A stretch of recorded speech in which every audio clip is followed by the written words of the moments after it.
go away. Okay, trends in multimedia. Current big application areas in multimedia include World Wide Web. When you go online, you see different pages of information, so large, videos, audio, everything put together. Hypermedia system, which embrace nearly all multimedia technology in an application area and is getting more popular and bigger. Then you have the M-bone, which is multicast backbone, equivalent of conventional TV and radio on the internet. Many of you will agree with me now that even when you go online, you can watch televisions and even radio stations, even via your phone online. So that is the multicast backbone where most of this information are kept.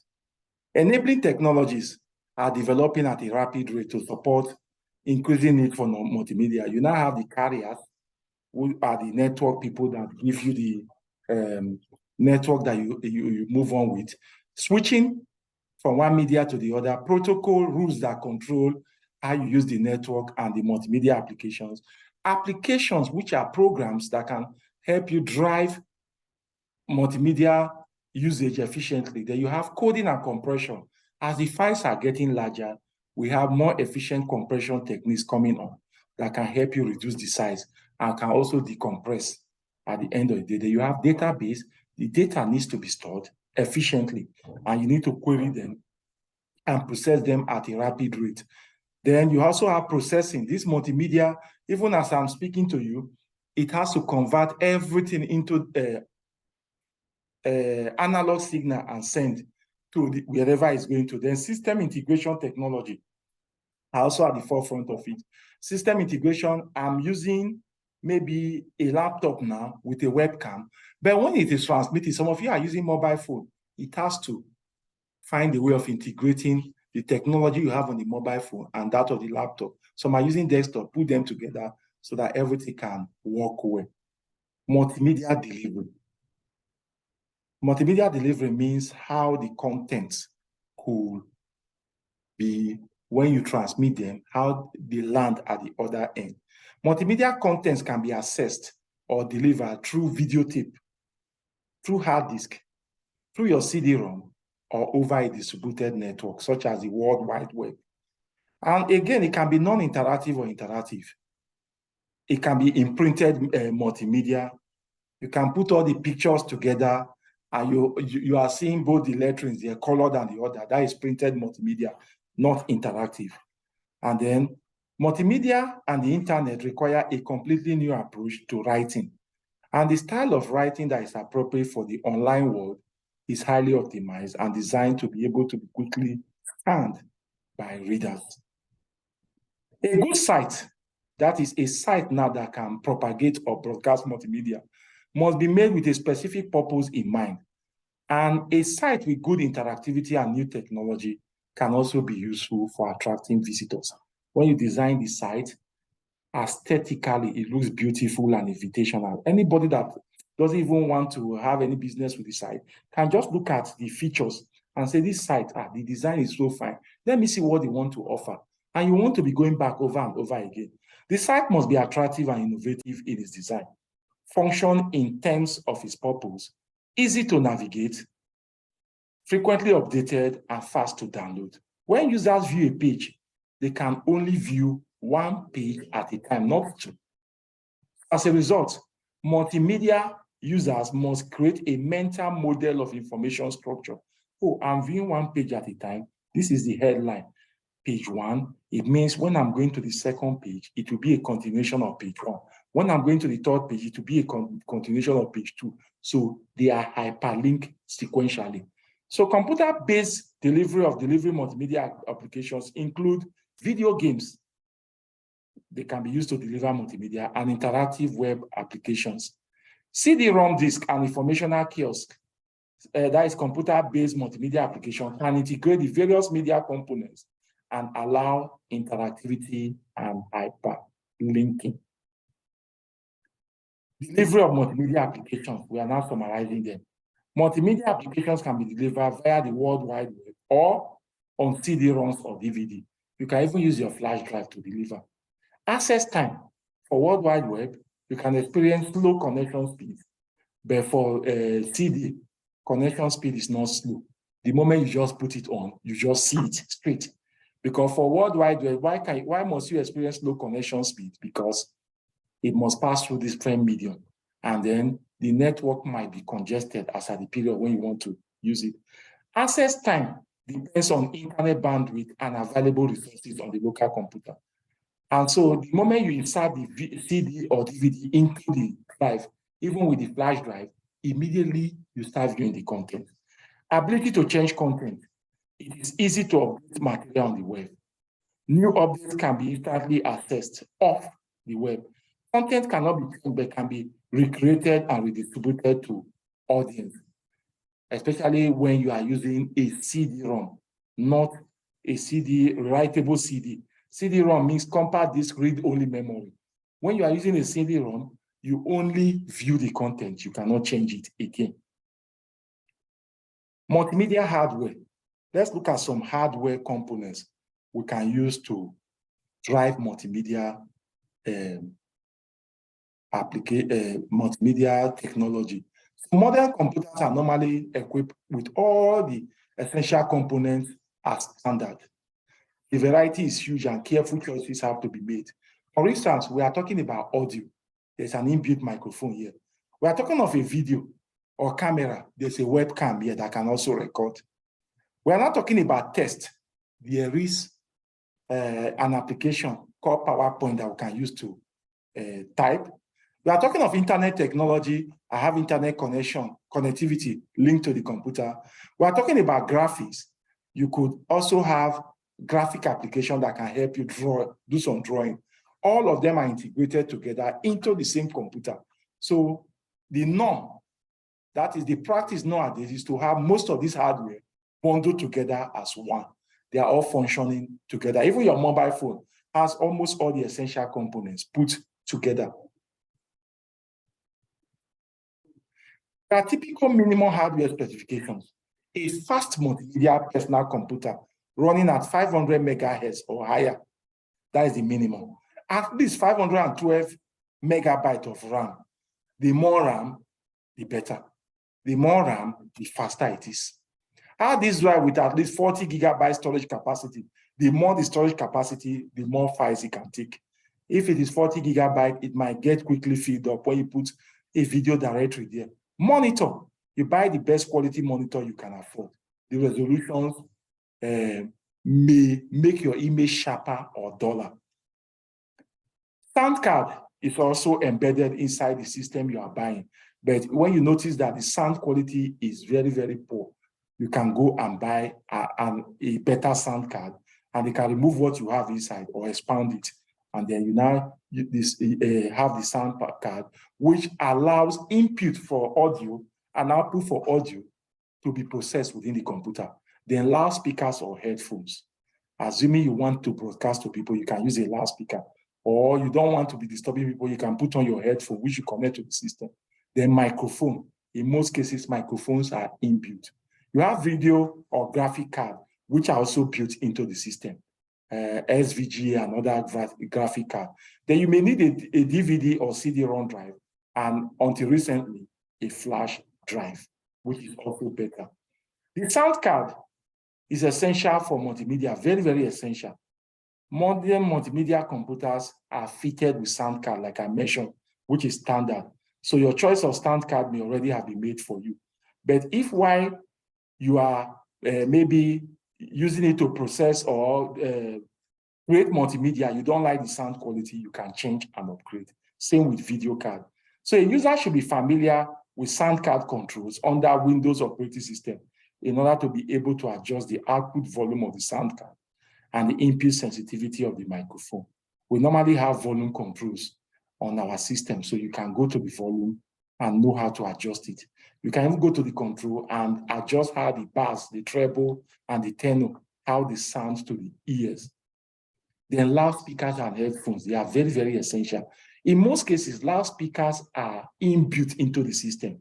While headphones, since you may not want to disturb people, you may just need a headphone to exclusively transmit the information to your ears alone.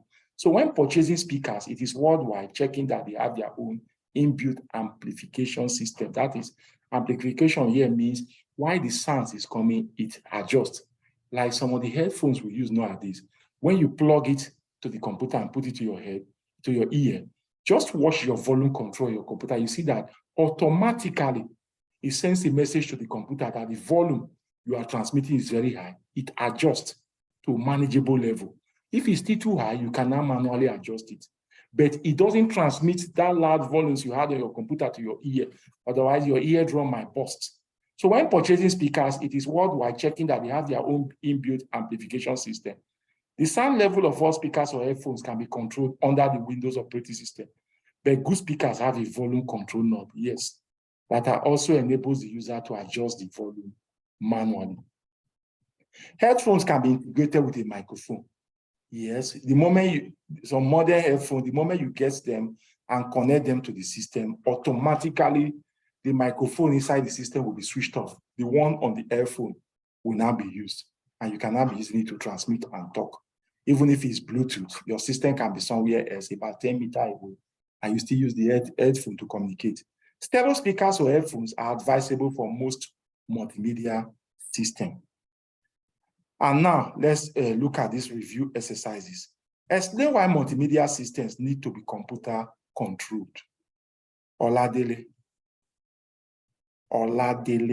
Oloko. Are you online? Benga, you can answer. Explain why multimedia systems need to be computer controlled. Benga. Are these guys online, offline?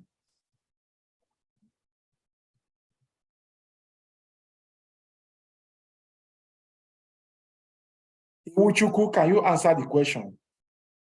Explain why multimedia systems need to be computer controlled. Or who can answer it? Please answer.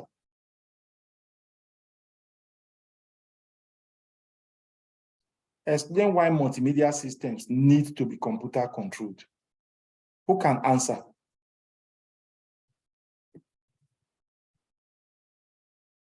As if you are not interested in the exercise. Yes?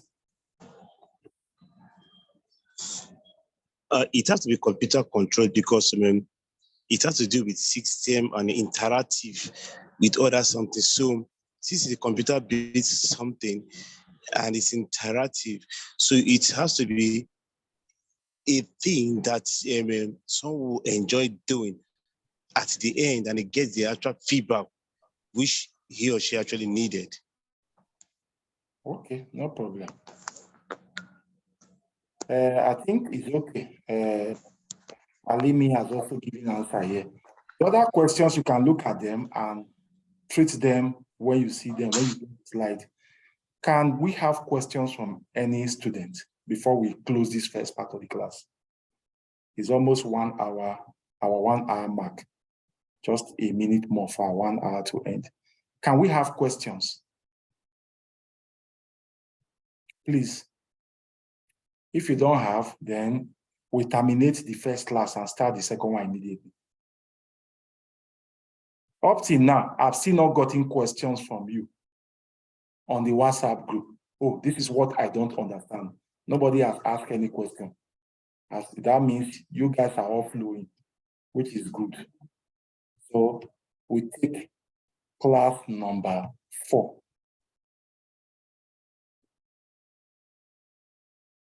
Class number 4 here has to do with multimedia hardware and software. Even if it appears we have started it, multimedia hardware and software. That is class number 4. Multimedia hardware and software.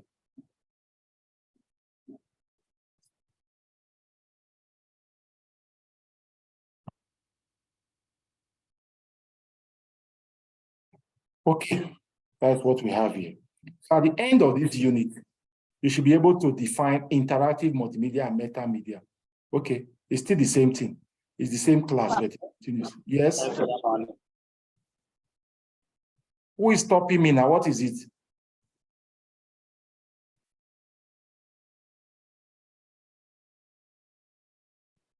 Somebody raised hand and was trying to talk. Okay, let's continue. So we were talking about the multimedia hardware. We've talked about the sound card, and then we were looking at it. So the next one will be microphone. A microphone is an audio input device. When you say audio input device, that is what a microphone is. It's an audio input device, which means it can actually help you to process your audio. That is what it means. A microphone is an audio input device. It is used to transmit audio signals from the outside into the computer system, meaning it takes voice or audio from outside and transmits it to the computer. And the level of the input signal to the microphone can be controlled under the Windows operating system. It has control there. A common mistake made by newcomers to multimedia applications is a failure to set the input signal control property so that very faint sound or no sound at all is emitted when playing back recordings made by the user. The reason being that if the quality of the microphone, you over increase it, it means that when I'm even talking and a rat is scratching somewhere inside the office, somewhere far away, the microphone will pick the sound and it may distort or disturb you, even when you are hearing it. You will not be hearing the background sound, which is not supposed to be heard. So it is advisable to purchase a microphone that has its own off and on switch. It has its own off and on switch. That component again hardware is a video card or graphics card. The term video card and graphic card are used to mean just the same thing. The term card in this context is a jargon for an electronic circuit board. It's just like your RAM chip. It is not visible externally because you plug it into your motherboard, but you can see the rear of the card from the socket into which you plug the monitor. So anytime you are plugging the monitor, there you see the rear of the card, the small pin that comes out, small hose with pin that comes out, you can just connect it to it. It is important to know what kind of video card your computer is equipped with, as this affects what the monitor can display. Because if you go and buy a high quality video card on a low quality monitor, you have problem. But if you buy a low quality video card on a high quality monitor, it can display, but the monitor will only be trying its best, but only that may not be good enough. So when you purchase software, make sure that your computer has a video card that is compatible with the software you wish to use. If it's not compatible, it will not even display it. Some software will only work on computers equipped with video cards with high specification. When it is low, some software may not work. CD-ROM drive. CD-ROM stands for compact disk read-only memory. And CD-ROM is an optical disk onto which data has been written via a laser, which is a process often referred to as burning a CD. A CD-ROM looks much the same as an audio CD, but it can contain text, sound, pictures, and motion video. A CD-ROM drive, which is standard on modern multimedia computers, is essential for running multimedia applications. CD-ROMs are the commonest storage media for multimedia applications. Modern computers are now usually equipped with a combination drive, and this combination drive can play both CD and DVD. That's what we mean by combination drive. The drive is there. If you put a DVD disc into it, it will play. If you put a CD into it, it will play. Apart from that, this same drive can also be used to record on a blank CD, a recordable CD or a rewritable CD. It can also do that. So most computers come with that. Then most modern computers, especially laptops, don't even come with CD-ROM drive at all because they are trying to conserve space. So what they do now is that if you really need a CD, a drive that can help you play CD as desperately as possible, you go and buy an external one. It will help you do the work. CD-ROM drives are available in a variety of different speeds. The speed being described as 12S, that is 12 times, 24S, 24 times, and so on. That is, it is faster. This indicates the speed at which data can be pulled off the CD-ROM drive. So if it can be pulled off from the CD-ROM drive at 12 times the normal rate, that is 12S, some 24. Some are even going at 48. So CD-ROM can store at least the minimum 650 megabytes of data. Compared with other storage media, the CD storage capacity is impressive. Once you have written on it, the data on the CD-ROM can be fixed and you no longer can be able to alter it. That is why it is called read-only, compact disk, read-only memory. But we have a new variety now that you call CD read-write drive. That is a writable drive that enables new materials to be stored on a special kind of CD-ROM. Then you have CD recordable or CD rewritable. CD recordable is blank. You write your material on it. As long as it is inside the computer, you can still be editing it. But the moment you pull it out from the computer, it becomes a CD-ROM. You can no longer touch it, alter anything inside. Why the CD rewritable? When it is inside the computer, you can write on it, save on it. You can remove it, put it back again like a flash drive, and you can alter whatever you have inside.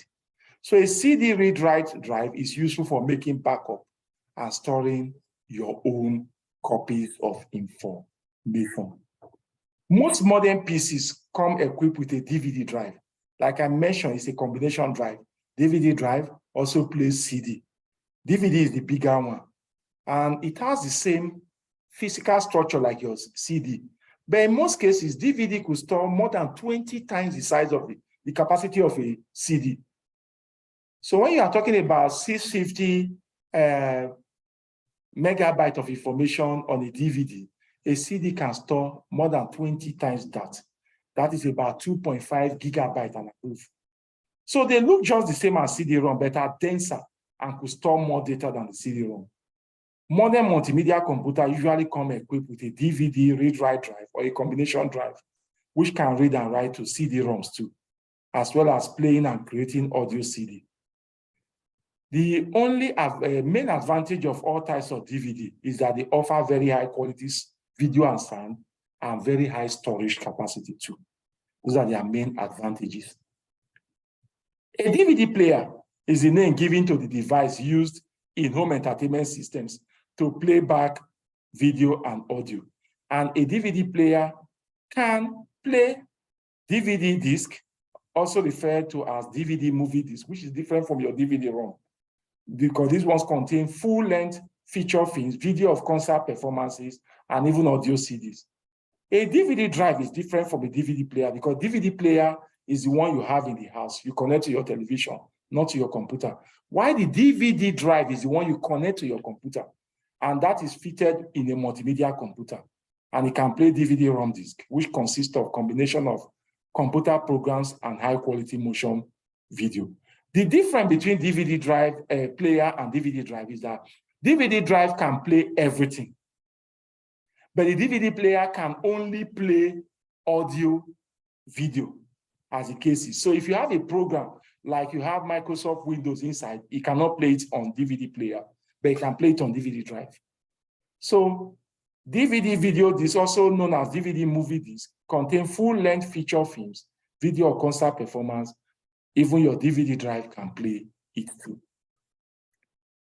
Another multimedia hardware device is a scanner. A scanner is a device that copies hard copy information into digital data. You just have hard copy can be on paper. That is what you mean by hard copy. It can be your picture that you have already snapped. Once you put it on the scanner, it copies it into digital data. Funny enough, the normal scanner that we all knew, we grew up to meet, is almost being rendered obsolete now. Why?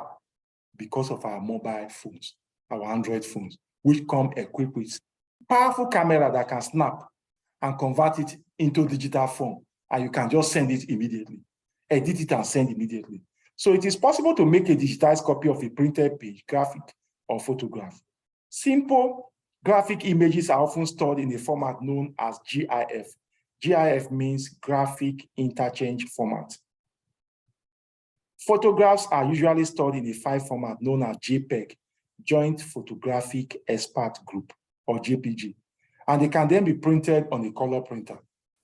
You can also send them out as email attachment to a friend or a colleague, or you can incorporate it into a website. Scanners do not distinguish text from graphic images and photographs. So you cannot use a word processor to edit directly a printed page that has been scanned. But however, I think we have some special software you can download, and whatever you have scanned, you can actually edit it and then make it more digital by converting it to even Microsoft Word or PowerPoint. To edit text read by an optical scanner, you need optical character recognition software, which you can download, that will now translate the image into real text, a format that can be read by a word processor. And the most popular type of scanner is known as a flat bed scanner. That one that is flat, you just raise the panel like a photocopy machine, place the paper or photograph on top, close it, and then it scans. This looks a bit like a photocopier and works in a similar way. Some scanners are small handheld devices. They are almost like your mobile phone. You can just move them over the surface that you want to scan. It will just photograph everything and get it. Handheld scanners are fine for small pictures and photos, but they are difficult to use if you need to scan an entire page of text or larger images, because you have to take them up. And the more you raise it up, the image will start becoming blurred. You won't be seeing it again as clearly as possible. So if the scanner is closer to the surface you want to scan, the images are much more clearer. Now, we also have some other hardware tools that may include the following: audio digitizer, pair of A to D and D to A, that is analog to digital and digital to analog converter. We have wavetable synthesis that has the capability of producing sound. We have mixer, which combines the above two, audio digitizer and wavetable synthesis signals, with missing audio from a CD-ROM or DVD-ROM. We have 3-jack, which is made up of the microphone inputs, line in from stereo, TV, radio, and so on, and speaker output. You just connect them together. Those 3 wires you have on your DVD players or video players. Then we have PC camera, the one I'm using now, which we call the webcam, allows the user to see people at the same time they communicate on the internet, as well as edit videos from a video camera or a VCR. Then we also have the digital camera, which I'm not happy about, because those days, before we started having analog Android phones, I think I normally was investing more in digital camera. I have like 3 I no longer use. They are there, fine. And their picture quality is no longer as sharp as the Android phone I use. Android just came and just buried the market for digital camera. So it's only professional photographers that go for the more enhanced version. Many persons don't even remember we have digital camera, because their Android phones and iPhones can actually snap better. So the digital camera is like a regular camera, except that images are stored to a floppy disk, a PC card, or internal memory. Display device like your monitor and video card allow for the display of visual multimedia components. Televisions can also serve as a hardware tool, especially when you have a smart television, high definition television. So you don't need a converter. All you need to do is to have a mobile phone, and then you can do your casting. You can just share a hotspot with it, and then you can be playing content from your mobile phone or internet on that particular television to play well. Then you have a multimedia data projector, which I can prepare my slide and just connect to it, and then you can display it to a large number of persons in a big enclosure. Then you have video capture card that enable you to connect a video camera or video camera recorder to a computer, and you manipulate the input. After recording, maybe in a particular wedding or burial, with a video camera, you can connect it to a computer. It now enables you to connect a video camera to the computer, and then the video input will now be sent to the computer via the card.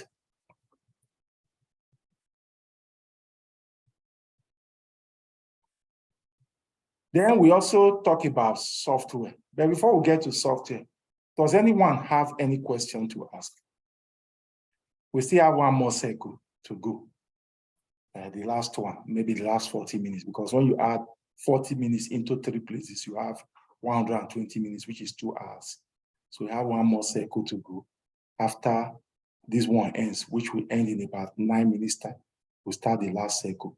So at the end of this unit on multimedia software tools, should be able to outline the various software required to run multimedia application and describe fully each of these multimedia software applications, and should be able to create, edit, and play movie and sound plays using this multimedia software application.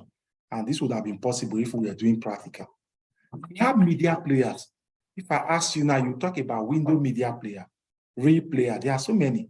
But the one that comes with your computer is normally the Windows Media Player, which is very efficient. And it is a software that you require for running multimedia applications. And it will probably be supplied with your multimedia computer. A media player should automatically spring into action when your computer needs to play an audio or video clip. Meaning, if you have, what do you call it now, a video that you have recorded on the CD, the moment you put it on the CD drive and put it on the computer, automatically the media player will detect it and start playing it. So a media player is in effect a virtual playback machine, complete with play, stop, pause, fast forward, fast reverse, which is rewind, and volume control buttons. Media players installed on your computer can also act as a plugin when an audio or video clip is accessed on the web. Because the moment you click it on the web, the media player automatically detects it and start playing it for you. iTunes is used for playing and organizing multimedia files and transferring them to an iPod or similar mobile devices. iTunes also offers an extensive online library of music recordings and video recordings. Then you also have VLC Media Player, which is a cross-platform. When you say cross-platform, it can be used in both your Mac and PC. And it plays virtually any type of media file. You have QuickTime for playing audio and video files. Real Player, you have it on your computer for playing audio and video files. Windows Media Player, normally bundled with the Windows operating system for playing files. So let's concentrate on Windows Media Player, which those of us that use normal systems, we all have it on our system. Windows, if you are using maybe an iPad or maybe an Apple computer, Windows Media Player is not there. It is the iTunes you normally will see there. So Windows Media Player provides an intuitive, easy to use interface for you to play digital media files, organize your digital media collection, burn your CDs of your favorite music, rip music from CDs, sync digital media files to a portable music player, and shop for digital media content from online files. So at the end of this, our unit 4, okay, we took off for the beginning, sorry. It keep on jumping. So sorry about that.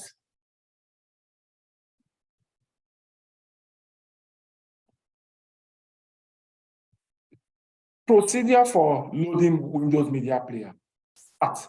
Go to All Program, click on Windows Media Player on your computer. Then you see Media Guide, Help with Pause and Content on the player. Read through the help content, load and play an audio, video, CD, or DVD. And you can rip music and audio CD to the library. Yes, on the media player, you can rip it. What you mean by rip is you can copy it and keep it in the on the Windows Media Player library. Anytime you can play it. You can bump music to CD.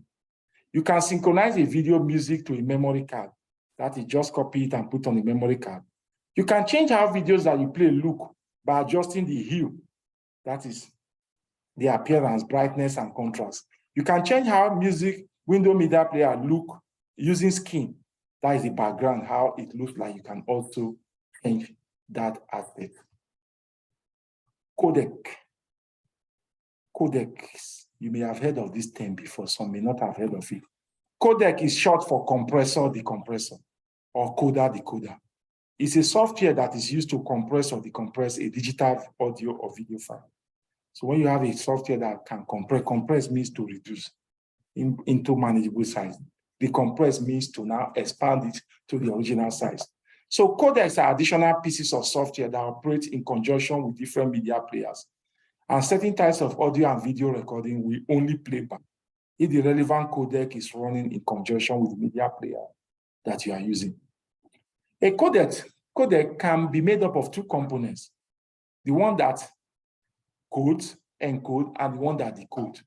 The encoder compresses the file during creation, and the decoder decompresses the file when it is played back. Some codecs include both components, while other codecs include only one.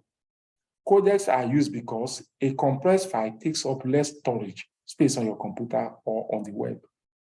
When users play an audio or video file in media player, the media player will use a codec to decompress the file so that you can play it seamlessly. The extension WAV, MP3, AVI, WMA, WMV, or MPEG is not a guarantee that an audio or video file can be played in the media player, as the file may have been compressed using a codec that is different from those already installed on your computer. That's another big issue. Because sometimes you see, this file is MP4, let me play it on my computer. It's not playing. The reason is that even though it's MP4, it was decompressed with a codec. By the time your computer now sees it, it can't recognize that particular codec, so it cannot decompress it. It becomes a problem. It will tell you the file is not unable to be played. So let's look at Digital Language Lab. They incorporate media player and recorder, but go one step further, as they offer in digital format the same kind of audio interactive facilities found in a traditional language lab, including teacher monitoring facilities and video playback.